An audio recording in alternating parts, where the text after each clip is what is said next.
Trisomy means কি? হ্যাঁ, 21 নম্বর ক্রোমোজোমটা 3 copy থাকে।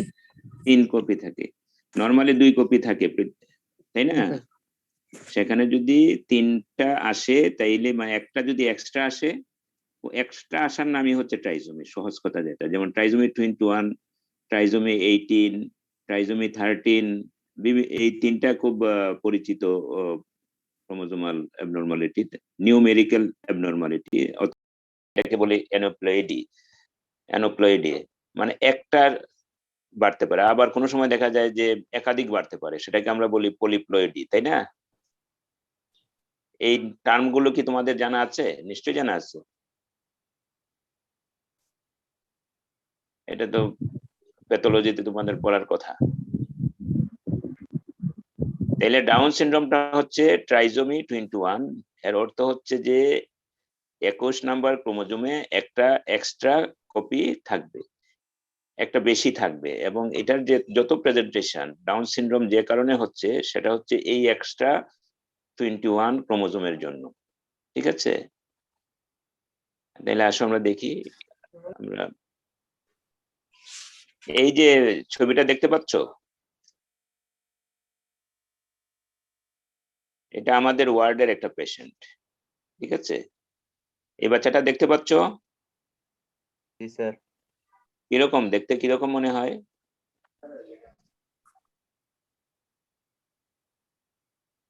কিরকম লাগে?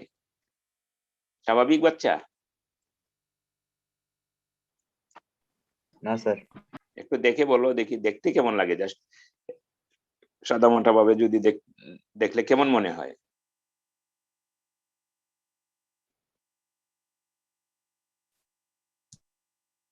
ডিটেইলস দরকার নাই, দেখলে কেমন লাগে? স্যার হাবাগুয়া মনে হয় স্যার, হাবাগুয়া বাবা। Evil appearance. আচ্ছা, অনেকটা খুবই,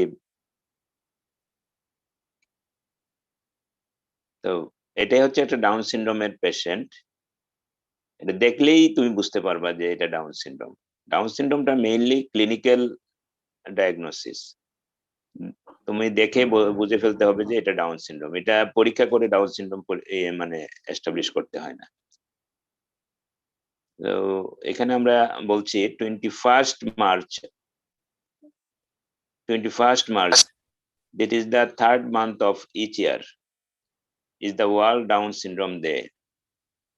যেহেতু ট্রাইজোমি, এই জন্য ওই 3rd মান্থটাকে এখানে উল্লেখ করা হয়েছে। প্রতি বছর মার্চ মাসের বা 3য় মাসের 21 মার্চ। মনে রাখা যাবে না? মনে রাখার মতো, ট্রাইজোমি 21 যেহেতু, এই জন্য এটার সাথে মিলিয়ে ওয়ার্ল্ড ডাউন সিনড্রোম ডে। এবং এবারে ডাউন সিনড্রোমের এটা প্রতিপাদ্য বিষয় না, এখন তো বিষয়গুলো চলে যায় একেবারে, এই আমরা এই প্যান্ডেমিকের কারণে বিভিন্ন দিবস আর পালন করা হয় না। এটা 1 বছর আগের ডাউন সিনড্রোমের যে ইয়ে ছিল, সেখানে একটা প্রতিপাদ্য বিষয় ছিল, let's know Down syndrome and extend our helping hand to them. যেহেতু আমরা আজকে ক্লাস এই ডাউন সিনড্রোম জানতে চাইবো, ওই বছরের যে প্রতিপাদ্য বিষয়টা ছিল সেটা ছিল let's know Down syndrome and extend our helping hand to them.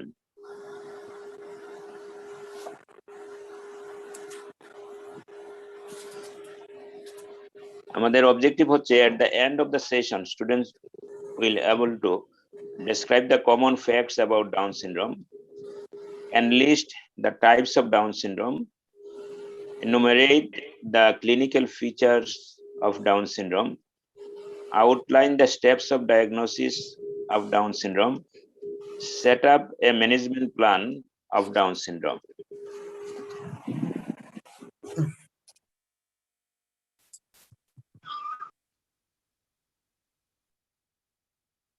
আমরা যে বিষয়গুলো এতক্ষণ আলোচনা করলাম, ডাউন সিনড্রোম, এটাকে আমরা বলছি ট্রাইজোমি 21।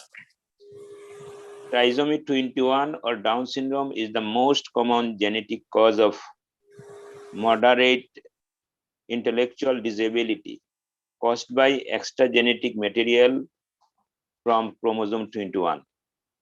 যেটা আমরা প্রথমে বলেছি যে এই যে ডাউন সিনড্রোমটা সেটা হচ্ছে ট্রাইজোমি 21, এটা হচ্ছে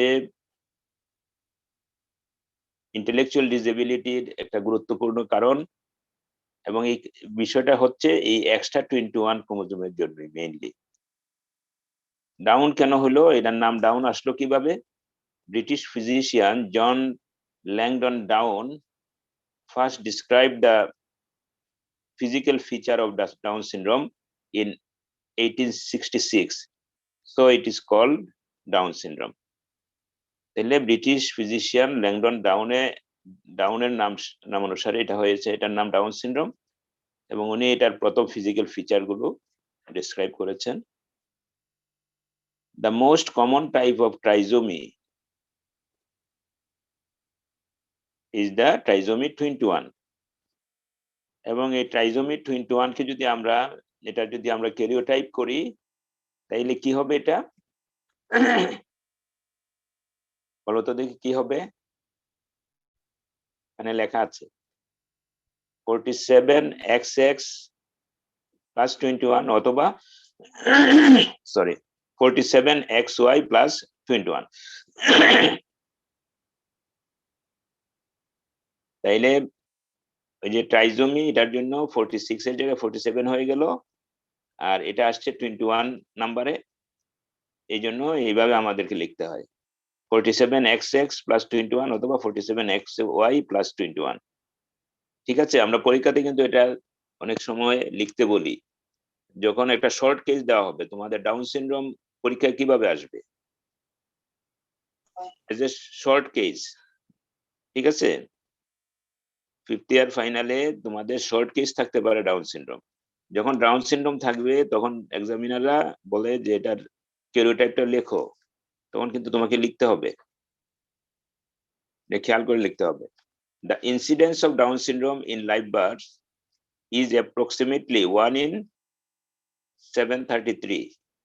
তাহলে 733 জন লাইভ বার্থের মাঝে একটা ডাউন সিনড্রোম থাকে। এটা হলো জেনারেল একটা অ্যাভারেজ ইনসিডেন্স।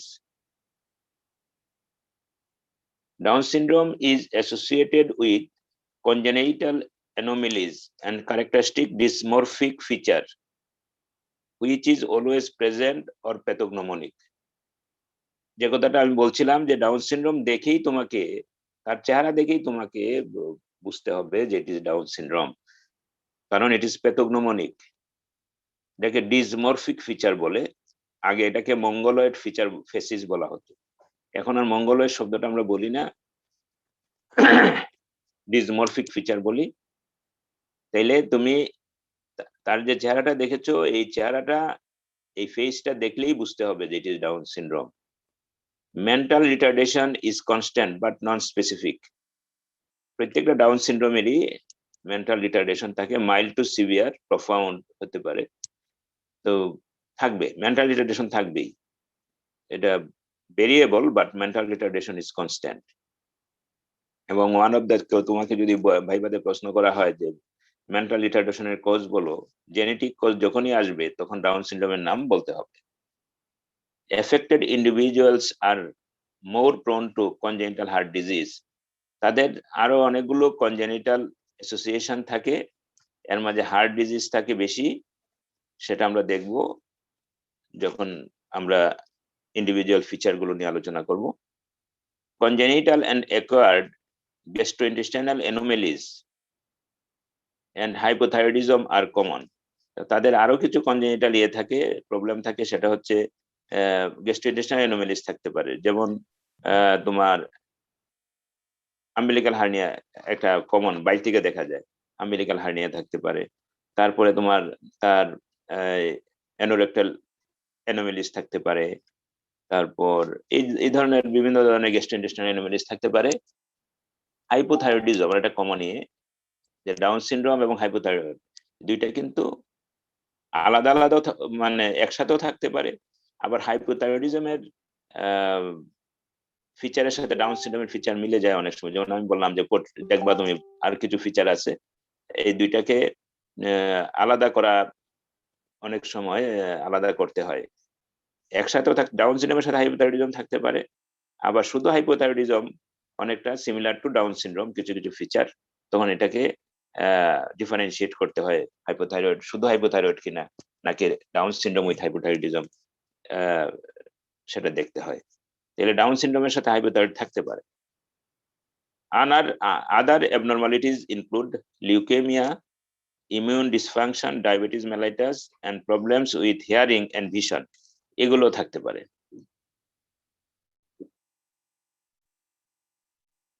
একটু বয়স যখন হয়ে যাবে তখন তাদের Alzheimer disease like dementia is a known complication that occurs as early as 4th decade and has an incidence 2 to 3 times higher than sporadic Alzheimer disease. অর্থাৎ ডাউন সিনড্রোমের অ্যালজাইমার ডিজিজ হওয়ার সম্ভাবনা বেশি এবং এটা আর্লি হয়।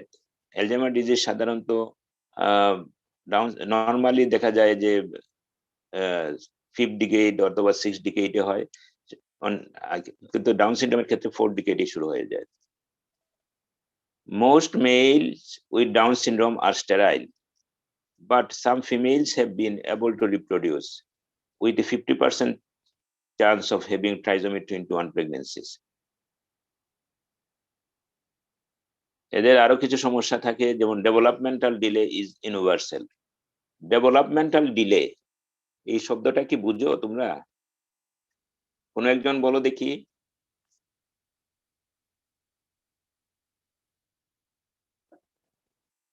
What is developmental delay?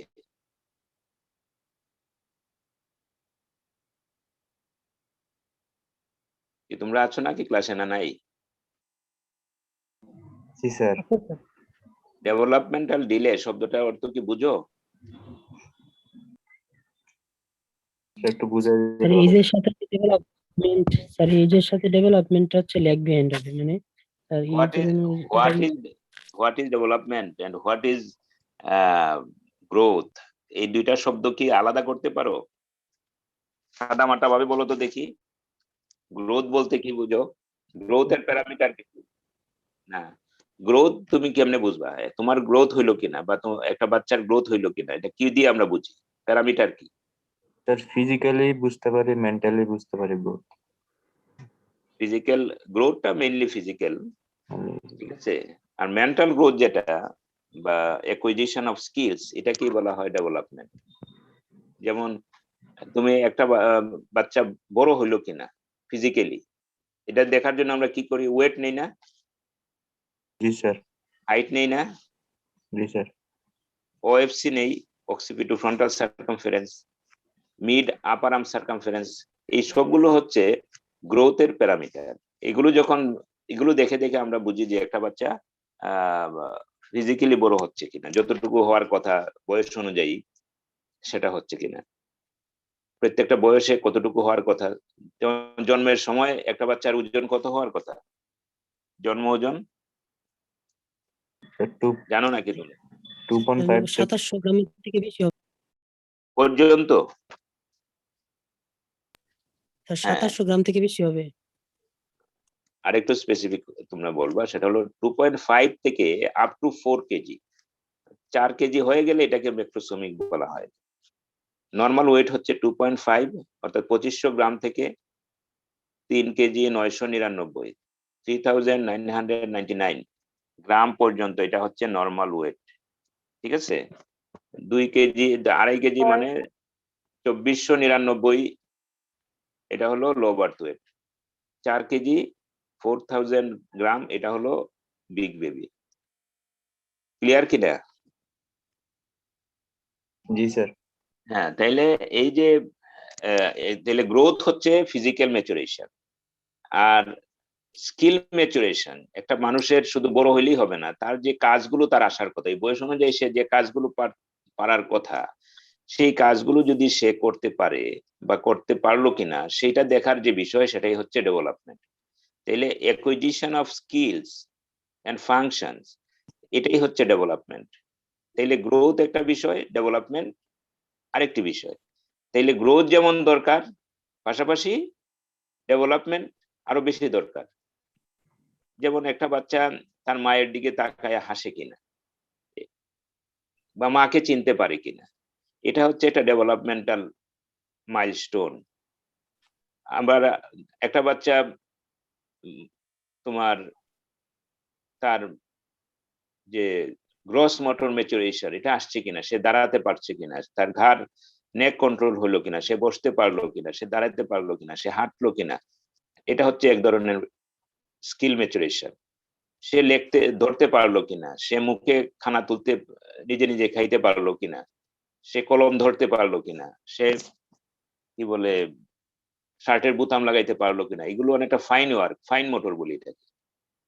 কিছু আছে gross motor, কিছু ফাইন মোটর, এই কাজগুলো সে করতে পারলো কিনা, এটা এক ধরনের ডেভেলপমেন্ট। তো সে কানে শুনলো কিনা, সে দেখলো কিনা, এগুলো এক ধরনের ফাংশন বা স্কিল। এবং আগে যেটা বললাম যে সোশ্যাল, সে তোমাকে দেখে হাসলো কিনা একটা বাচ্চা, সে একটা বাচ্চার সাথে কথা বললো কিনা, সে তার সাথে মিশলো কিনা, কেমন সে খেলা করলো কিনা। তো এই যে বিষয়গুলো, এগুলো হচ্ছে ডেভেলপমেন্ট। ডেভেলপমেন্টের জন্য কিছু মাইলস্টোন আছে, কিছু ডোমেইন আছে। এই ডোমেইন গুলো ধরে, 4টা মেইন ডোমেইন, এই ডোমেইন গুলো ধরে ধরে আমরা দেখি যে ডেভেলপমেন্ট তার প্রপার কিনা। তাহলে গ্রোথের জন্য আমরা ওজন মাপি, উচ্চতা মাপি, তার মিড আপার আর্ম সার্কামফারেন্স মাপি, মেপে মেপে আমরা বলি তার গ্রোথ ঠিক আছে। ডেভেলপমেন্টের জন্য এরকম 4টা ডোমেইন ধরে ধরে আমরা ওই ডোমেইনে ওই বয়সে কি আসার কথা সেটা আসলো কিনা সেটা দেখা হয়। তো এখানে ডেভেলপমেন্ট এই শব্দটা আমাদেরকে ভালো করে জানতে হবে, বিশেষ করে পেডিয়াট্রিক এজ গ্রুপে এটা খুবই ইম্পর্টেন্ট। আমাদের মারা বাবারা এসে খালি বলে যে বাচ্চা খায় না, মোটা হয় না, কিন্তু বাচ্চার বুদ্ধি বাড়লো কিনা, তার ডেভেলপমেন্ট গুলো হচ্ছে কিনা সেটার দিকে কিন্তু আমাদের অনেকেরই খেয়াল নাই। মোটাসোটা হয়ে গেলেই খুশি, তাই না? তো আমরা যারা ফিজিশিয়ান, সব ফিজিশিয়ানের এই জিনিস, এই দুইটা শব্দ ভালো করে জানতে হবে। এটা পেডিয়াট্রিশিয়ান হওয়ার দরকার নেই, গ্রোথ এন্ড ডেভেলপমেন্ট। ক্লিয়ার হলো তো ডেভেলপমেন্ট? জি স্যার। তাহলে ডেভেলপমেন্টাল ডিলে, এই প্রত্যেকটা বাচ্চার যে সময় আসার কথা এই সময় আসলো না, যে বয়সে যেটা আসার কথা আসলো না, এটা কিন্তু ইউনিক। কোন বয়সে কি আসবে একজন মানুষের জীবনে সেটা কিন্তু ইউনিক। এটা একটা রেঞ্জ আছে, এই রেঞ্জের ভিতরে যদি না আসে তাইলেই আমরা এটাকে ডিলে বলি। পরে আসলো, তার আসার কথা নেক কন্ট্রোল, ধরো 3 মাসে আসার কথা, 3 থেকে 4 মাসের মধ্যে নেক কন্ট্রোল এসে যাওয়ার কথা, এটা আসলো গিয়ে 7 মাসে, তখন এটাকে আমরা বলবো গ্রস মোটর ডিলে। ঠিক আছে? যদি এটা 3 থেকে 4 মাসের মধ্যে এসে যায় তাহলে আমরা বলবো it is appropriate for age. তাহলে ডিলে হতে পারে, developmental delay. Down syndrome often benefit from programmes aim at stimulation, development and education। এই কথাটার অর্থ হচ্ছে এই যে ডেভেলপমেন্টাল ডিলে থাকে, এই জন্য ডাউন সিনড্রোম বাচ্চাগুলোকে আমরা কি করি, তাদেরকে নিয়ে কিছু প্রোগ্রাম তৈরি করা হয়। কি প্রোগ্রাম? ফর স্টিমুলেশন এন্ড তার ডেভেলপমেন্টকে আগায় আনার জন্য ইন্টারেকশন এবং এডুকেশন। তাদের জন্য আলাদা এডুকেশনের প্রয়োজন হয়, তাদের জন্য স্টিমুলেশন প্রোগ্রাম লাগবে। এটাকে বলি আমরা স্টিমুলেশন ইন্টারেকশন। যেসব বাচ্চা ডেভেলপমেন্টাল ডিলে থাকে তাদের প্রতি স্পেশাল স্টিমুলেশন প্রোগ্রাম নিতে হয় এবং ইন্টারেকশন প্রোগ্রাম নিতে হয়। তাতে কি হবে, সে এই ডিলেটা সে অতিক্রম করে ফেলবে। যখনই কোনো ডেভেলপমেন্টাল ডিলে হয় তখন স্টিমুলেশন ইন্টারেকশন প্রোগ্রাম গুরুত্বপূর্ণ। Up to 15% of children with Down syndrome have misalignment of cervical vertebra C1, which place them at risk of spinal cord injury with neck hyperextension or extreme flexion। এই কথাটার অর্থ হলো যে down সিনড্রোমের বাচ্চাদেরকে আমরা কিছু কিছু খেলাধুলার ক্ষেত্রে আমরা একটু রেস্ট্রিক্ট করি। যেমন ফুটবলে হেড দিতে হয়, হেড দিতে গিয়ে আবার তার কি হতে পারে, সার্ভাইকেল ইনজুরি হতে পারে, কর্ড ইনজুরি হতে পারে। এই জন্য এই তথ্যটা তোমাদেরকে দেওয়া হবে। তাইলে আমরা কিছু কমন ফিচার ডাউন সিনড্রোমের, কমন ফ্যাক্টস আমরা জানলাম। এখন আসলে আমরা টাইপস গুলো নিয়ে একটু কথা বলি। ডাউন সিনড্রোম তোমরা যেটাকে বলছো trisomy 21, it is the classical form of Down syndrome. এটাকে ট্রাইসোমি 21 বলা হচ্ছে। সেখানে এক্সট্রা ক্রোমোজোম 21 থাকতেছে, একটা কপি বেশি থাকতেছে। এটা আমরা আমাদের ক্যারিওটাইপিং আমরা দেখবো। এই পার্সেন্টেজটা হচ্ছে 95%। যত ডাউন সিনড্রোম আছে এর 95% হচ্ছে ট্রাইজোমি 21। কিন্তু এই নিউমেরিক্যাল মানে সংখ্যা না বেড়েও কিন্তু ডাউন সিনড্রোম হতে পারে। সেটা হচ্ছে ট্রান্সলোকেশন ডাউন সিনড্রোম যেগুলো, সেগুলোর কিন্তু 46 ক্রোমোজোমই থাকবে। সেখানে একটা ট্রান্সলোকেশন হবে, রবার্টসনিয়ান ট্রান্সলোকেশন মেইনলি হয় দুইটা জায়গায়, সেটা হচ্ছে নাম্বার 14 এবং 21 এর মাঝে হয়, অথবা 21 এ হয়, 21-22 তে হয়।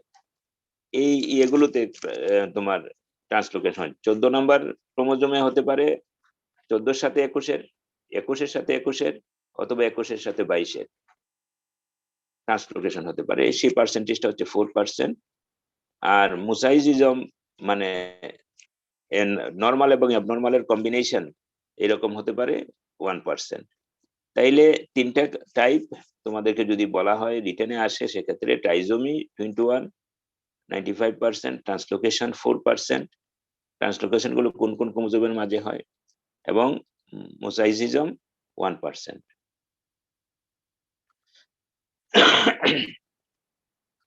এখন আমরা একটু ডিটেইলস ক্লিনিক্যাল ফিচার গুলো একটু দেখি, যেগুলো নিয়ে আমরা কথা বলছিলাম, যে এটা যে বাচ্চা একটা ডাউন সিনড্রোম দেখি আমরা বুঝতে পারবো যে এটা ডাউন সিনড্রোম। এই জন্য তার ক্রেনিওফেশিয়াল যে ফিচার গুলো, এগুলো একটু আমরা দেখি। এখানে আমরা বলছি ব্রাকিকেফালি উইথ, তাকে যদি বাচ্চাটা যদি আগের বাচ্চারা যদি একটু খেয়াল করো তাহলে দেখবা বা মনে করো তার মাথাটা কিরকম। এটাকে আমরা বলছি ব্রাকিকেফালি। ব্রাকিকেফালি মানে হচ্ছে তার অক্সিপুটটা ফ্ল্যাট, তার পিছনটা হয়ে গেছে ফ্ল্যাট, এটাকে বলা হচ্ছে ব্রাকিকেফালি। তাহলে নর্মাল যে রাউন্ডেড হেড এরকম না, তার হেডটা হচ্ছে ফ্ল্যাট অক্সিপুট। হেডটা স্মল হবে, স্মল হেড, তারপর ফ্ল্যাট রাউন্ড ফেসিস বা ফেস, ফ্ল্যাট রাউন্ড ফেস। তুমি ওই বাচ্চারা দেখো একটা চেহারাটা কেমন ছিল। তারপর চোখে যদি আমরা দেখি, চোখে আমরা যাব, সেখানে হবে আপওয়ার্ড স্ল্যান্টেড পালপেব্রাল ফিশার। এর অর্থ হচ্ছে তুমি যদি চোখের যদি ইনার ক্যান্থাস এবং আউটার ক্যান্থাস চিন্তা করো, তাইলে তার আউটার ক্যান্থাস থেকে আমাদের ইনার এবং আউটার আমাদের কিন্তু সবার হরাইজন্টাল, কিন্তু ওই বাচ্চাগুলোর কি হবে আপওয়ার্ড স্ল্যান্টেড পালপেব্রাল ফিশার। তার দেখা যাবে যে একটু আউটার ক্যান্থাসটাও একটু উপরের দিকে, যেন উপর দিকে স্ল্যান্টেড করছে, আপওয়ার্ড স্ল্যান্টেড পালপেব্রাল ফিশার। তারপরে প্রমিনেন্ট ইপিক্যান্থিক ফোল্ড। ইপিক্যান্থিক ফোল্ড কোনটা? চোখের ভিতরের দিকে ইনার ক্যান্থাসে তোমার একটা ফোল্ড নরমালি এত প্রমিনেন্ট না, আমাদের নর্মাল যে ফোল্ডটা এটা প্রমিনেন্ট না, কিন্তু ওই ডাউন সিনড্রোমের বাচ্চাদের একটা প্রমিনেন্ট ইপিক্যান্থিক ফোল্ড পাওয়া যায় চোখের মাঝে, ইনার ক্যান্থাসের দিকে একটা ফোল্ড থাকে ইনার ক্যান্থাসে, সেটাকে এটা প্রমিনেন্ট। তারপর আইরিশে এক ধরনের স্পট পাওয়া যায়, সেটাকে বলা হচ্ছে ব্রাশফিল্ড স্পট। মাথায় যে ফ্রন্টানেলি গুলো থাকে, অ্যান্টেরিয়র ফ্রন্টানেলি, পোস্টেরিয়র ফ্রন্টানেলি, এবং তাদের ক্ষেত্রে দেখা যায় যে একাধিক আরো কিছু ফ্রন্টানেলি ওপেন থাকতে পারে, এবং এই ফ্রন্টানেল গুলো ডিলেট ক্লোজার। যেমন অ্যান্টেরিয়র ফ্রন্টানেলি, যেমন পোস্টেরিয়র ফ্রন্টানেলি কিন্তু জন্মের সময় ক্লোজ থাকে, কিন্তু ডাউন সিনড্রোমের বাচ্চাদের দেখা যাবে যে জন্মের সময় তুমি একটা পোস্টেরিয়র ফ্রন্টানেলি ওপেন পাইতে পারো। অ্যান্টেরিয়র ফ্রন্টানেলি যেটা, অ্যান্টেরিয়র ফ্রন্টানেলি কি সবাই চিনো? কোথায় থাকে? স্যার ফ্রন্টাল আর মাঝখানে আছে। হ্যাঁ, এটা একটা ডায়মন্ড শেপ ওপেনিং, যেটা তোমার ইয়েতে থাকতেছে। কোন কোন বোনের মাঝখানে থাকতেছে বলো তো দেখি? দুইটা ফ্রন্টাল বোন আর প্যারাইটাল বোন। জি স্যার, এর ব্রেগমা বলছে স্যার, এটা কি স্যার? এইটা একটা ডায়মন্ড শেপ একটা ওপেনিং, এটাকে আমরা বলছি অ্যান্টেরিয়র ফ্রন্টানেল। এটা কিন্তু কতদিন পর্যন্ত ওপেন থাকতে পারে জানো নাকি? এটা নর্মালি জন্মের সময় ওপেন থাকে, কিন্তু পোস্টেরিয়র ফ্রন্টানালি জন্মের সময় ক্লোজ থাকার কথা। ঠিক আছে, অ্যান্টেরিয়র ফ্রন্টানালটা তোমার 18 থেকে 2 বছর পর্যন্ত, 18 মাস থেকে 2 বছর পর্যন্ত ওপেন থাকে। তাদের ক্ষেত্রে হয়তো দেখা যাবে 2.5 বছরও তার অ্যান্টেরিয়র ফ্রন্টানাল ওপেন আছে। ঠিক আছে,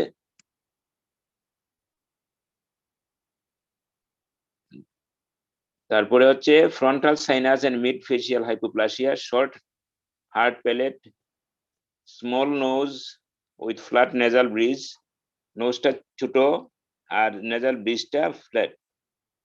মুখের ভিতরে যদি মুখের দিকে তাকাই তাহলে আমরা দেখবো প্রট্রুডিং টাং উইথ ওপেন মাউথ। এই যে টাংটা প্রট্রুড করে, এটা নট ডিউ টু তোমার টাং বড় এই জন্য করে না, বরং মুখটা ছোট, হাইপোপ্লাস্টিক হয়, যে কারণে মাউথ ক্যাভিটি ছোট হওয়ার কারণে নর্মাল টাংটাই বের হয়ে আসে।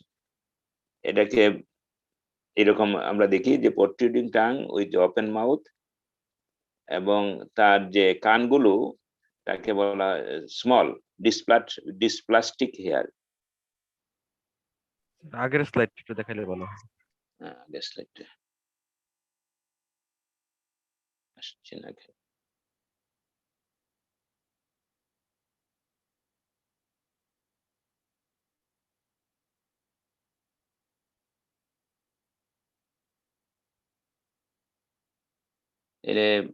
স্লাইডটাতে আমরা ক্রেনিওফেশিয়াল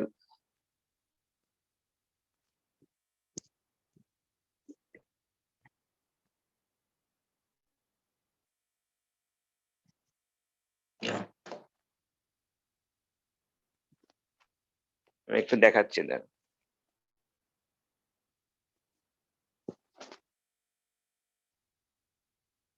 আগের স্লাইডটাতে যাও তো দেখি।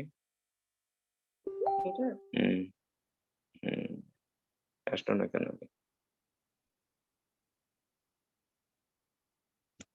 তাহলে আমাদের ক্রেনিওফেশিয়াল অ্যাবনরমালিটিস গুলো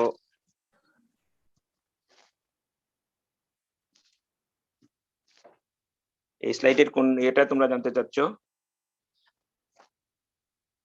স্যার স্যার থ্রি এটার পরে ফ্রন্টাল হুম, এটার হ্যাঁ, পরে ঠিক স্যার আছে। স্লাইডটা স্যার। এটা ঠিক আছে। তাহলে আমরা যদি সামারি করি যে ক্রেনিওফেশিয়াল যে ইয়েগুলো, সেগুলোর মাঝে একটা হচ্ছে আমরা ফ্ল্যাট অক্সিপুট পাবো, যেটাকে ব্রাকিকেফালি বলি। তোমার মাথা থেকে যদি আসো, সেখানে আমাদের ফ্রন্টানেল গুলো ওপেন থাকতে পারে, ডিলেড ক্লোজার। তারপর চোখের মাঝে ব্রাশফিল স্পট, আইরিশে কিছু স্পট পাওয়া যায়, হোয়াইটিশ স্পট। এবং চোখের মাঝে যে কয়টা জিনিস গুরুত্বপূর্ণ এটা দেখা যাবে, চোখগুলো টানা টানা মনে হবে, সেটাকে বলা হচ্ছে আপওয়ার্ড স্ল্যান্টিং অফ আইস। তারপরে ইনার ইপিকেন্থিক ফোল্ড ইজ প্রমিনেন্ট। কানের ক্ষেত্রে যদি আমরা আসি, সেখানে আমরা বলি ল সেট ইয়ার। ল সেট ইয়ার মানে কি? ল সেট ইয়ার মানে হচ্ছে যে কানটা একটু নিচের দিকে। তো নর্মাল কান কিরকম? তুমি যদি আউটার ইপিকেন্থিক ফোল্ড থেকে যদি একটা ইমাজিনারি লাইন টানো, তাইলে দেখা যাবে যে এটা কোন দিকে গেছে? ট্র্যাগাসের উপর দিয়ে গেছে, তাই না? তোমরা সবাই মানে আপার ইপিকেন্থিক ফোল্ড মানে আউটার ক্যান্থাস থেকে যদি একটা ইমাজিনারি লাইন কানের দিকে টানো, তাইলে দেখা যাবে এটা ট্র্যাগাসের উপর দিকে গেছে। সেক্ষেত্রে এটা হচ্ছে নর্মাল। যখন তুমি ল সেট হবে, তাইলে এটা আরো কানটা এই ইয়েটা আরো উপর দিকে চলে যাবে, এই লাইনটা ইমাজিনারি লাইনটা আরেকটু উপর দিকে যাবে, কান আরেকটু নিচে থাকবে। তখন আমরা বলি এটাকে ল সেট ইয়ার, মানে কানটা যেন নিচের দিকে সেট করা। ঠিক আছে। তারপর নোজের ক্ষেত্রে আসলে আমরা দেখবো যে ডিপ্রেস নেজাল ব্রিজ। মুখে এসে দেখবো যে টাংটা বড়, protruding tongue. it is due to small mouth আর এই তো মোটামুটি রাউন্ডেড ফেসিস। এই যে ক্যারেক্টারিস্টিক্স ফেসিস, এটাকে আমরা বলছি তোমার ডিসমরফিক ফেসিস অথবা ডাউন সিনড্রোম ফেসিস। এখন যদি সেন্ট্রাল নার্ভাস সিস্টেমের কি কি আমরা পাবো, এখানে যে জিনিস তিনটা গুরুত্বপূর্ণ, একটা হচ্ছে হাইপোটোনিয়া। বাচ্চাগুলোকে ধরলেই দেখবা একেবারে নরম, তাদের টোন নাই, এবং এটা আমরা পরীক্ষা করে দেখি। সেটা হচ্ছে ইয়ার টু টো মেনুবার আমরা বলি, বা টো ইয়ার মেনুবার। সেটা হচ্ছে যে আমরা বাচ্চার এক নম্বর হচ্ছে হাইপোটোনিয়া দেখার জন্য বাচ্চাকে আমরা যদি ধরি তাইলে দেখি যে টোন কম আর লেক্সিটি থাকে, তুমি পাকে একেবারে কানে লাগাই ফেলতে পারবো, গ্রেট টোটাকে এনে কানে টাচ করতে পারবো, এরকম লেক্সিটি থাকে। তা হাইপোটোনিয়া পাবা, ডেভেলপমেন্টাল ডিলে পাবা, এবং মোরো রিফ্লেক্স পোর। মোরো রিফ্লেক্স, আমাদের প্রিমিটিভ রিফ্লেক্স আছে বাচ্চাদের, একটা গুরুত্বপূর্ণ রিফ্লেক্স হচ্ছে মোরো। বাচ্চা হওয়ার পরই আমরা মোরো রিফ্লেক্স দেখি, সেটা স্ট্রং থাকে, এটা একটা প্রিমিটিভ রিফ্লেক্স।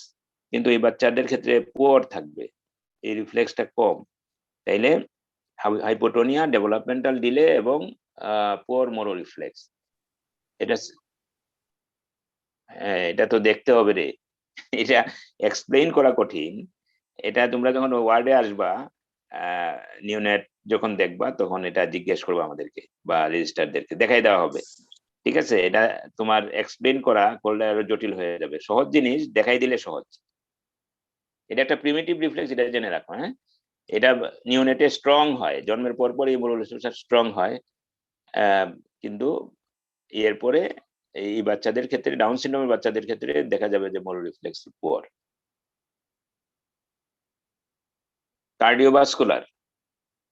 কার্ডিওভাস্কুলার ক্ষেত্রে এখানে অনেকগুলো ডিফেক্ট তাদের থাকে। এই জন্য যখনই ডাউন সিনড্রোমের বাচ্চা আমরা পাই, তখন কিন্তু আমরা তাদেরকে পিকোডিয়াম এক্সামিনেশন করি, বা তোমাদেরকে যে শর্ট কেস থাকে সেখানে প্রশ্ন করা হবে যে তোমরা কিছু জেনারেল এক্সামিনেশন করো বাচ্চাটার, এবং কি করো, রিলেটিভ করো। এটার সাথে ডাউন সিনড্রোমের বাচ্চার যদি কোনো যে টেস্টগুলো তোমাকে করতে হবে জেনারেল এক্সামিনেশনের পাশাপাশি কার্ডিওভাস্কুলার করতে হবে। কার্ডিওভাস্কুলার এই কারণে তাদের বেশিরভাগ ক্ষেত্রেই ডাউন সিনড্রোমের সাথে তোমার কার্ডিওভাস্কুলার কমপ্লিকেশন থাকতে পারে, mainly endocardial cushion defect, ventricular septal defect, মানে ভিএইচডি থাকতে পারে, এএইচডি থাকতে পারে, পিডিএ থাকতে পারে। কেমন, এই কয়টা জিনিস কমন থাকতে পারে। মাস্কুলোস্কেলিটালের ক্ষেত্রে ওই যেটা বলছিলাম, জয়েন্ট হাইপার ফ্লেক্সিবিলিটি, এটা অনেক বেশি হাইপার ফ্লেক্সিবল। তুমি একেবারে বাচ্চাটাকে যদি শোয়াইয়ে রাখো, শোয়াইয়া তার পাটাকে গ্রেড টো ধরে দেখা যাবে যে একেবারে এয়ারে এনে তাকে লাগাই ফেলতে পারতেছো, এত হাইপার ফ্লেক্সিবিলিটি জয়েন্টের থাকে। আর হাইপোটোনিয়া তো থাকেই, সেটা সেন্ট্রাল নার্ভাস সিস্টেম আমরা বলছি। তারপর শর্ট নেক, তাদের নেকটা শর্ট থাকে, শর্ট মেটাকার্পাল এন্ড ফ্যালাঞ্জেস। তার কার্পাল গুলো, মেটাকার্পাল গুলো শর্ট এবং ফ্যালাঞ্জেস গুলো শর্ট থাকে। এই জন্য আমরা বলি আঙ্গুলগুলো স্টাবি, শর্ট স্টাবি ফিঙ্গার বলি। দেখলে মনে হবে যেন একেবারে ছোট ছোট সাইজে, মানে শর্ট কিন্তু একটু মোটা, এরকম আঙ্গুলগুলো দেখলে নর্মাল আঙ্গুলের মতো হবে না, স্টাবি ফিঙ্গার। একটা গুরুত্বপূর্ণ ফিচার হলো লিটল ফিঙ্গার, একটা শব্দ তোমরা এখানে এখন দেখতে পাচ্ছ, শর্ট ফিফথ ডিজিট, এখানে মার্ক করে রাখো, শর্ট ফিফথ ডিজিট উইথ ক্লিনোড্যাকটাইলি। অর্থাৎ একেবারে আমাদের যে লিটল ফিঙ্গারটা, এটার যে মিডল ফ্যালাংসটা আছে, এই মিডল ফ্যালাংসটা হচ্ছে শর্ট। এই জন্য এই লিটল ফিঙ্গারটা একটু ইনওয়ার্ড কার্ভিং হয়, inward curving of little finger due to shortness of middle phalanx, এটাকে বলা হয় ক্লিনোড্যাকটাইলি। এই শব্দটা যেহেতু মানে ডাউন সিনড্রোমের ক্ষেত্রে কিছু টার্ম আছে তো ধরবেই, যে হোয়াট ইজ ক্লিনোড্যাকটাইলি। ক্লিনোড্যাকটাইলি মানে হচ্ছে লিটল ফিঙ্গারটা ইনওয়ার্ড কার্ভিং থাকবে, ইনওয়ার্ড কার্ভিং, আমাদের মতো সোজা না, একটু ইনওয়ার্ড কার্ভ হয়ে থাকবে লিটল ফিঙ্গারটা। এটা কেন হবে? এটার যে মিডল ফ্যালাংসটা এটা শর্ট, রিলেটিভলি শর্ট থাকে, এই জন্য এটা ভিতরের দিকে কার্ভ করে থাকে, এটার নাম হচ্ছে ক্লিনোড্যাকটাইলি। তারপরে হচ্ছে single palmar crease, single transverse palmar crease. আমাদের হাতগুলোর দিকে, সবাই তোমার হাতের দিকে খেয়াল করো, হাতে প্রত্যেকের হাতে পামার ক্রিজ ট্রান্সভার্স ক্রিজ কয়টা আছে দেখো তো দেখি। দুইটা। বড় কয়টা আছে? দুইটা না? এবং এই দুইটা দেখো কোনোটাই কিন্তু মানে থ্রো এন্ড থ্রো না, থ্রো এন্ড থ্রো আছে, না স্যার। একটা একদিক দিয়ে শুরু হয়েছে মানে আগে শেষ হয়ে গেছে আরেকদিকে, তাই তো? এবং এখানে তুমি দুইটা ট্রান্সভার্স পামার ক্রিজ পাচ্ছ আমাদের প্রত্যেকের হাতে বড়, কিন্তু ওই বাচ্চাদের ক্ষেত্রে একটা পামার ক্রিজ পাবা, এবং এটা তোমার থ্রো এন্ড থ্রো হবে, মানে এই মাথা থেকে ওই মাথা পর্যন্ত টোটাল ইয়ে হবে মাঝখান দিয়ে। ক্লিয়ার? জি sir. Single transverse palmar crease এটা পাওয়া যায়, এটা ট্রাইজোমি 21 পাওয়া যায়, এবং যদি কোনো বাচ্চা এটা থাকে, এটা তুমি শো করতে না পারো তাইলে হবে না। তারপর হচ্ছে wide gap between first and second toes. এখন পায়ে যাও, পায়ে গেলে সেখানে ফার্স্ট এন্ড সেকেন্ড টয়েস এর মাঝে একটা বড় গ্যাপ পাবা, এটাকে স্যান্ডেল গ্যাপ বলে, স্যান্ডেল গ্যাপ। অর্থাৎ আমরা স্যান্ডেল যে পরি এই গ্যাপটা অনেক বেশি ওয়াইড, পেলভিক ডিসপ্লাসিয়া। স্যার এগুলো জি, আবার একটু বলতেন যদি। কোনটা বলো? ক্লিনোড্যাকটাইলি। ক্লিনোড্যাকটাইলি, ক্লিনোড্যাকটাইলিটা হচ্ছে inward curving of the little finger, inward curving of the little finger due to hypoplasia of the middle phalanx of little finger. কয়টা ফ্যালেন্স আছে লিটল ফিঙ্গারে? তিনটা। তিনটা। তিনটার মাঝে মাঝখানেরটা হাইপোপ্লাস্টিক হয়, যে কারণে এই আঙ্গুলটাই ইনওয়ার্ড কার্ভিং হয়, একটু inward carving, slight inward curving হয়। ক্লিয়ার কিনা? জি স্যার। আচ্ছা, এখন আসো গ্যাস্ট্রোইন্টেস্টাইনাল, যেটা আমরা বলছিলাম ডিউডেনাল এট্রেসিয়া হতে পারে, অ্যানিউলার প্যানক্রিয়াস হতে পারে, ট্রাকিওইসোফেজিয়াল ফিস্টুলা, হার্টসবার্গ ডিজিজ হতে পারে, পারফোরেট ভেনাস হতে পারে, নিওনেটাল কোলেস্টেসিস হতে পারে। এগুলো পার্সেন্টেজ কম, কিন্তু যখনই ডাউন সিনড্রোম তুমি প্রথম যখন এক্সামিন করবে তখন এই জিনিসগুলো ভালো করে দেখে নিতে হবে। চামড়াতে স্কিনে একটা স্পেশাল কন্ডিশন হয় যেটাকে আমরা বলছি কিউটিস মারমরটা, কিউটিস মারমরটা। এটা অর্থ হচ্ছে reddish purple mottled skin. It is appear in response to cold temperature. অর্থাৎ ঠান্ডার মাঝে চামড়াগুলো যেভাবে তোমার রেডিশ পার্পল হয়ে যায়, মটলড হয়ে যায়, এইরকম তাদের চামড়াগুলো এরকম পাওয়া যেতে পারে।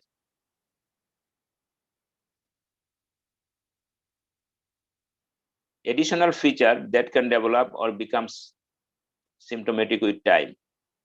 আচ্ছা, এটা আমরা দেখবো। এর আগে আমরা যদি একটু সামারি করি তাহলে আমরা ক্রেনিওফেসিয়ালটা গুরুত্বপূর্ণ, সবাই খেয়াল করে এই জিনিসগুলো মনে রাখবা। তারপরে হাতের যে ফিচার গুলো এগুলো মনে রাখবা।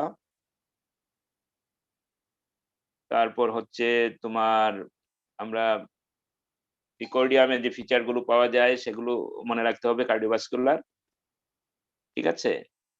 এই বিষয়গুলো মনে রাখতে হবে। এডিশনাল ফিচার যেগুলো নিউরোসাইকিয়াট্রিক, এটা আমরা আগেও বলছি যে তাদের ডেভেলপমেন্টাল ডিলে থাকে, তাদের সিজার থাকতে পারে, এদের সাথে অটিজম স্পেকট্রাম ডিসঅর্ডার অ্যাসোসিয়েশন থাকতে পারে, বিহেভিয়ার ডিসঅর্ডার থাকতে পারে, ডিপ্রেশন থাকতে পারে, এবং অ্যালজাইমার ডিজিজ আমরা বলছি এটা মোটামুটি almost common in late age. তাদের কনজেনিটাল এবং অ্যাকোয়ার্ড হিয়ারিং লস থাকতে পারে, ঠিক আছে, অটাইটিস মিডিয়া থাকতে পারে, তাদের চোখে মায়োপিয়া থাকতে পারে, তাদের চোখে আরো কিছু জিনিস আমরা বলছিলাম যে সেখানে শুধু ব্রাশ ফিল স্পট নিয়ে বলছি, তাদের নিস্টিগমাস থাকতে পারে, স্ট্রেবিসমাস থাকতে পারে, গ্লোকোমা থাকতে পারে, তারপর তাদের ব্লক টিয়ার ডাক্ট থাকতে পারে। মোটামুটি এই বাচ্চাগুলোর আমরা তো মোটামুটি কার্ডিওপালমোনারি আগেও বলছি, এর সাথে তোমার তাদের অবস্ট্রাকটিভ স্লিপ এপনিয়া থাকতে পারে, আর বেশি দরকার নাই। এন্ডোক্রাইনের ক্ষেত্রে যেটা আমরা বলছিলাম যে তাদের এন্ডোক্রাইন প্রবলেম কি কি হতে পারে, হাইপোথাইরয়েডিজম থাকতে পারে, ডায়াবেটিস মেলাইটাস থাকতে পারে, ইনফার্টিলিটি থাকতে পারে, ওবেসিটি, হাইপারথাইরয়েডিজমও থাকতে পারে। এগুলো আর বিস্তারিত দরকার নাই, কিউটেনিয়াস তো আমরা বললেই ফেলেছি। এই যে দেখো, এই ছবিগুলো কি দেখা যাচ্ছে? সবাই স্যার। ছবিগুলো দেখতে পাচ্ছ? একটু বড় করে দেখো। এটা হলো face of a child with Down syndrome. আমরা যে এতক্ষণ বলছিলাম, তুমি দেখো এই ফেসটা একটা ক্যারেক্টারিস্টিক ফেসিস না? এই জি, দেখো, এই যে তুমি দেখো, এই যে ইনাডিপিকেন্টিক একটা ফোল্ড দেখা যায়, দেখতে পাচ্ছ? এটা নর্মাল চোখে নাই, খেয়াল করবা, এটা প্রমিনেন্ট। ইনার ক্যান্থাসের দিকে দেখো, এটা প্রমিনেন্ট ফোল্ড। ইট ইজ, এটাকে আমরা বলছি ইনাডিপিকেন্টিক ফোল্ড। তুমি আমি বলছিলাম যেটা তোমরা দেখো লস এটিয়ার এখানে আছে। আমরা যদি আউটার ক্যান্থাস থেকে একটা ইমাজিনারি লাইন টানি, নর্মালি আমাদের ইমাজিনারি লাইনটা টেনে দেখো কোথায় দিয়ে যায়, কোন দিকে যাচ্ছে? ট্রেগাসের দিকে যাচ্ছে না? ট্রেগাসের উপর দিয়ে সবাই দেখছো তো? কিন্তু এই বাচ্চাটাকে যদি আমরা একটা ইমাজিনারি লাইন টানি, এটা চলে যাবে মানে একেবারে ইয়ার লোবিউলের আপারের দিয়ে যাচ্ছে। এই জন্য এই টার্মটাকে আমরা বলি লস এটিয়ার, ঠিক আছে? টাংটা প্রট্রুডেড। এই হচ্ছে এই ধরনের আরো ফিচার তোমার একটা ডাউন সিনড্রোমের বাচ্চা দেখলে বোঝা যায়, এবং এই ফিচার দেখলেই তুমি বুঝবা, দূর থেকে দেখলে বুঝবা ইট ইজ ডাউন সিনড্রোম। এটা আর ইয়ে করা লাগবে না। আর ওই যে আমি বলছিলাম wide central gap in first month old child with Down syndrome, ওই যে ফার্স্ট এবং সেকেন্ডের মধ্যে একটা বড় গ্যাপ, নর্মালি এত বেশি গ্যাপ থাকে না। ডায়াগনোসিস কিভাবে হবে? ডায়াগনোসিস আগে বলছি যে আমরা তো এটা অনেকটা clinical diagnosis. History of advance maternal age, এটা ওয়ান অফ দা আমরা নিব হিস্ট্রিতে। টিপিক্যাল ক্লিনিক্যাল ফিচার দেখব, যেটা নিয়ে এতক্ষণ আলোচনা করলাম। ক্যারিওটাইপিং করব, ক্যারিওটাইপ করে কনফার্ম করব। আদার কিছু ইনভেস্টিগেশন আছে যেগুলো কমপ্লিকেশনকে স্ক্রিন আউট করার জন্য। এটা দিয়ে ডায়াগনোসিস হবে না, কিন্তু কমপ্লিকেশন গুলো আছে কিনা, যেমন সিবিসি দেখে পিবিএফ দেখে আমরা কি দেখবো? তোমরা যখন সিবিসি পিবিএফ বলবা, সিবিসি পিবিএফ দিয়ে তুমি ডাউন সিনড্রোমে কি পাবা, তখন তোমাকে বলতে হবে স্যার কমপ্লিকেশন দেখার জন্য। কি কমপ্লিকেশন? যে তার হেমাটোলজিক্যাল কোনো হেমাটোলজিক্যাল কমপ্লিকেশন, এখানে বলতে হবে যে লিউকেমিয়া থাকার সম্ভাবনা বেশি এই বাচ্চাদের অ্যাসোসিয়েশন। হ্যাঁ, তো এই জন্য সিএক্সআর দেখে কি ভাববা, যে সেখানে আমরা হার্টের সাইজ দেখবো, বা হার্টে আমরা যেমন মনে করো যে যদি বিএইচডি থাকে তাইলে সাথে কিছু তার সাথে হার্ট ফেলিওর থাকে অনেক সময়। তারপরে তোমার যদি আদার কোনো ইয়ে থাকে, যদি টফ থাকে তাইলে বুট শেপ হার্ট থাকে। অর্থাৎ ইকো ইসিজি না করেও আমরা একটা ধারণা নিতে পারি। ইসিজি করব, ইকো করব, টিএসএইচ FT4 করব, ডেভেলপমেন্ট এন্ড সাইকোলজিক্যাল অ্যাসেসমেন্ট। এগুলো হচ্ছে তার কমপ্লিকেশন গুলো দেখার জন্য। মেইন হচ্ছে যে হিস্ট্রি, টিপিক্যাল ক্লিনিক্যাল ফিচার এবং ক্যারিওটাইপিং। এই যে দেখো ক্যারিওটাইপিংটা দেখতে পাচ্ছ তোমরা? Sir history of advanced age, এটা ম্যাটার্নাল এজ, এটা নিয়ে আমি কথা বলছি একটু পরে। এটা শুধু জেনে রাখো, এরপরে আমরা আচ্ছা এটা আমরা ক্যারিওটাইপ যেটা কনফার্মেটরি ট্রাইসোমি 21 দেখতে পাচ্ছ?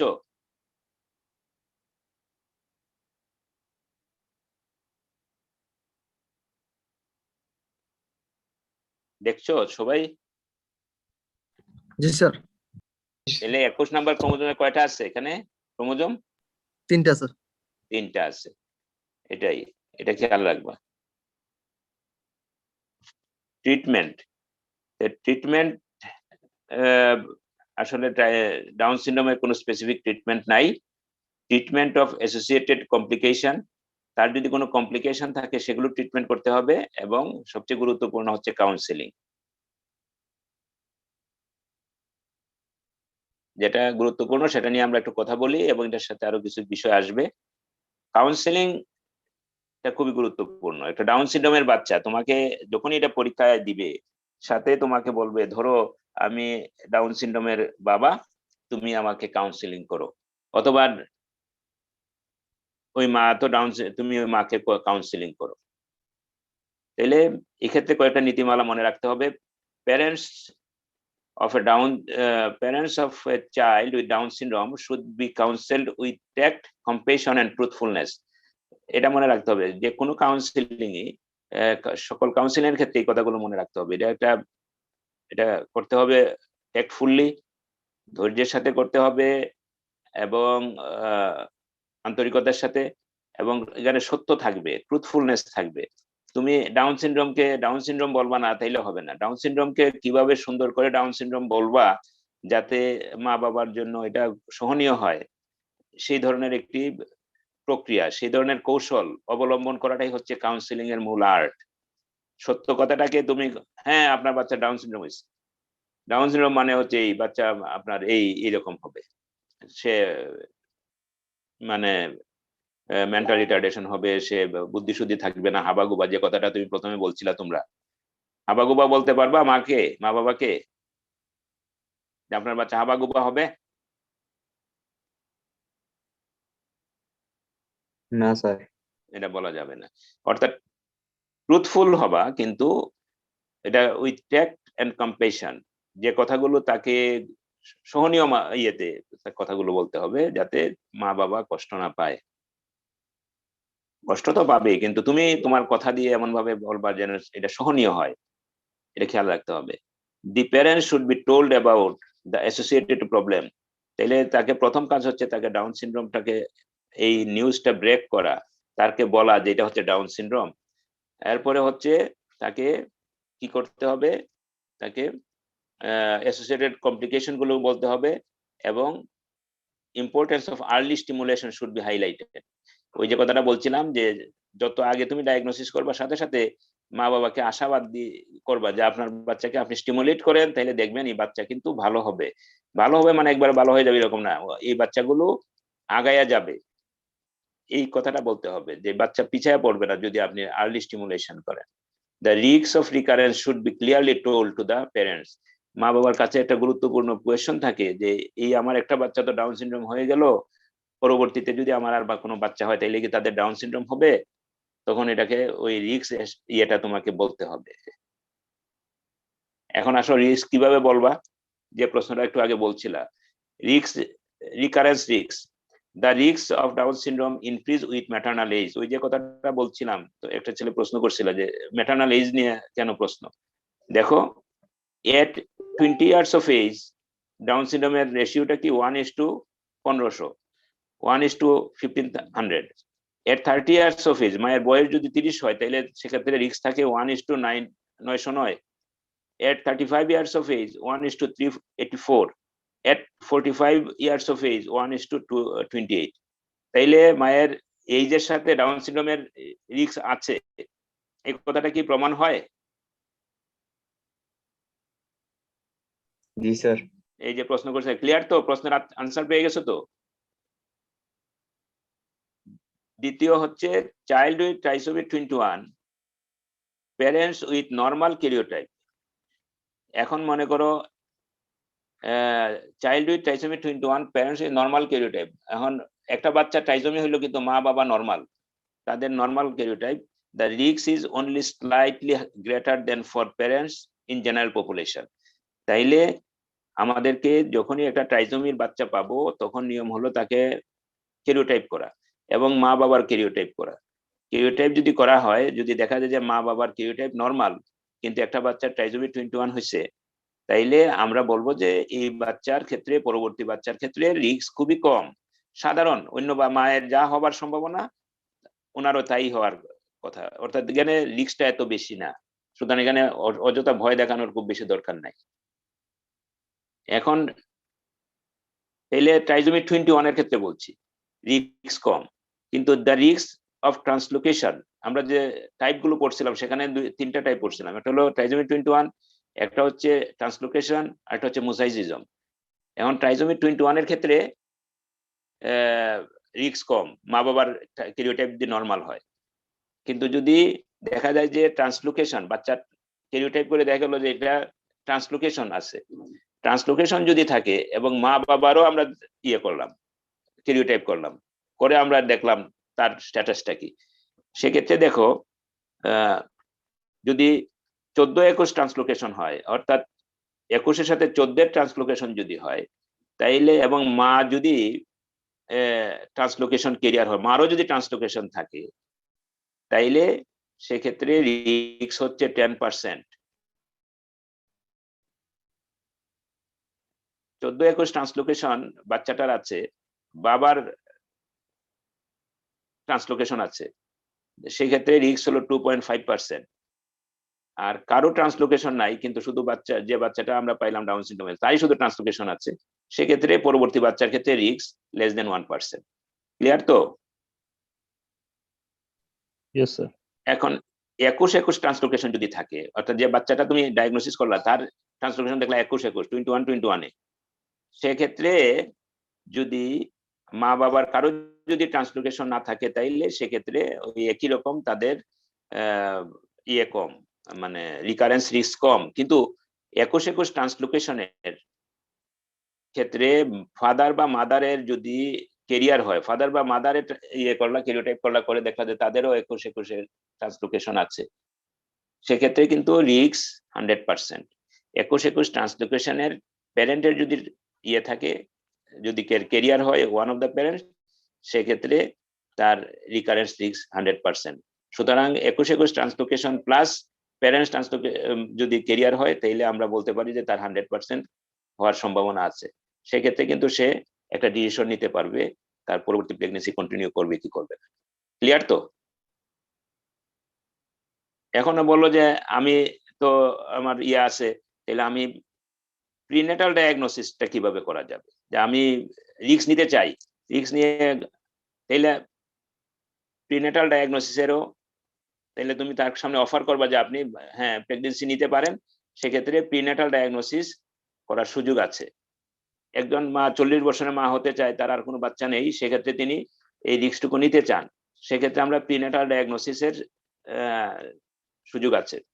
Advance maternal age indication, prenatal diagnosis ইয়ে হচ্ছে advance maternal age, previous history of child with Down syndrome, translocation carrier and partners of translocation career.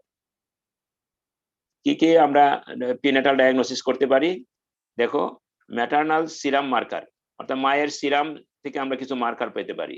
দেখো, আলফা ফিটোপ্রোটিন, আনকনজুগেটেড স্টিরল, এইচসিজি এবং প্রেগন্যান্সি অ্যাসোসিয়েটেড প্লাসেন্টাল প্রোটিন, এই চারটার মাঝে alpha fetoprotein এবং unconjugated স্টিরল এগুলো 14 থেকে 16 সপ্তাহের মধ্যে করা হয়। এগুলো ডিক্রিজ করে, আলফা ফিটোপ্রোটিন এবং আনকনজুগেটেড স্টিরল এই দুইটা ডিক্রিজ করে, আর এইচসিজি এবং প্রেগন্যান্সি অ্যাসোসিয়েটেড প্লাসেন্টাল প্রোটিন এই দুইটা ইনক্রিজ করে। তাইলে ম্যাটারনাল সিরামে আমরা 4টা জিনিস দেখি, 2টা ইনক্রিজ করে, 2টা ডিক্রিজ করে। অ্যামনিওসেন্টেসিস করা যায়, কোর্ডোসেন্টেসিস করা যায় 18 থেকে 20 সপ্তাহে, সিবিএস কোরিয়নিক বিলাস স্যাম্পলিং করা যায় 9 থেকে 11 সপ্তাহে, এবং আল্ট্রাসাউন্ড করা যায়। আল্ট্রাসাউন্ড করেও কিন্তু আমরা প্রিনেটাল ডায়াগনোসিস করতে পারি। সেক্ষেত্রে nuchal fold more than 4 millimetre, double bubble in অ্যাবডোমেনের মাঝে ডাবল বাবল পাওয়া যায়, শর্ট ফিমার পাওয়া যায়, ক্লিনোড্যাকটাইলি পাওয়া যায়, ম্যাক্রোগ্লোসিয়া পাওয়া যায়। তাহলে ভালো আল্ট্রাসাউন্ড যদি করা যায়, সেক্ষেত্রেও কিন্তু তুমি প্রিনেটাল ডায়াগনোসিস করতে পারো।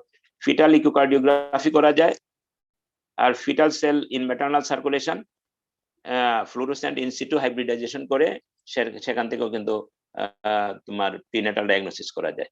তাইলে একজন যদি রিস্ক নিয়ে যদি প্রেগনেন্সি নিতে চায়, তাইলে আমরা প্রিনেটাল ডায়াগনোসিস করে বলতে পারবো যে তার ডাউন সিনড্রোম আছে কি নাই, এরপরে তিনি ডিসিশন নেবেন এটা কন্টিনিউ করবেন কি করবেন না। তাহলে প্রগনোসিস আসো, the life expectancy of children with Down syndrome is reduced and is approximately 50 to 55 years. ঠিক আছে। আর রেট্রোস্পেক্টিভ স্টাডি করে দেখা গেছে যে তাদের কি হয়, অ্যালজাইমার ডিজিজটা প্রিমেচিউর এইজে চলে আসে, মানে 4 ডিকেডে চলে আসতে পারে। তাদের লিউকেমিয়া বেশি হয়। Most adults with Down syndrome are able to perform activities in daily living. তারা মোটামুটি তাদের ডেইলি লিভিং করতে পারে। However, most adults with Down syndrome have difficulty with complex financial, legal and medical decision. যেহেতু তারা তাদের আইকিউ বা তাদের মেন্টাল রিটার্ডেশন থাকে, সুতরাং তাদের এই ডিসিশন গুলোতে তারা একটু ডিফিকাল্টিতে পড়ে, সেক্ষেত্রে প্রয়োজনীয় সিদ্ধান্ত নিতে হবে আর কি। তো যাই হোক, এই হচ্ছে মোটামুটি আমাদের আজকের ক্লাস। এই ব্যাপারে তোমাদের কোনো প্রশ্ন আছে? স্যার আসসালামু আলাইকুম স্যার, আমার একটা কোয়েশ্চেন ছিল স্যার, ওই ম্যাটারনাল এজের সাথে ইনক্রিজের সাথে যে ডাউন সিনড্রোমের রিস্ক বেড়ে যায়, ওটা কি মানে during conception with first child নাকি মানে ইন জেনারেল? ইন জেনারেল, এটা ফার্স্ট চাইল্ডের সাথে কোনো সম্পর্ক নাই। মানে ওটা তাহলে maternal age at first with মানে, জি স্যার বুঝতে পারছি। ম্যাটারনাল এজ, এখন মনে করো যে থার্ড চাইল্ড হলো 40 ইয়ার্সে, তারও হতে পারে, থার্ড চাইল্ড হতে পারে, প্রথম দুইটা বাচ্চা ভালো। কতজন আছে দেখো? জি স্যার বুঝতে পারছি। কথা বুঝছো? নট যে এটা প্রথম বাচ্চার ক্ষেত্রে হবে এমন কোনো কথা না। 137, তোমরা 136 জন উপস্থিত আছো। আর কারো প্রশ্ন?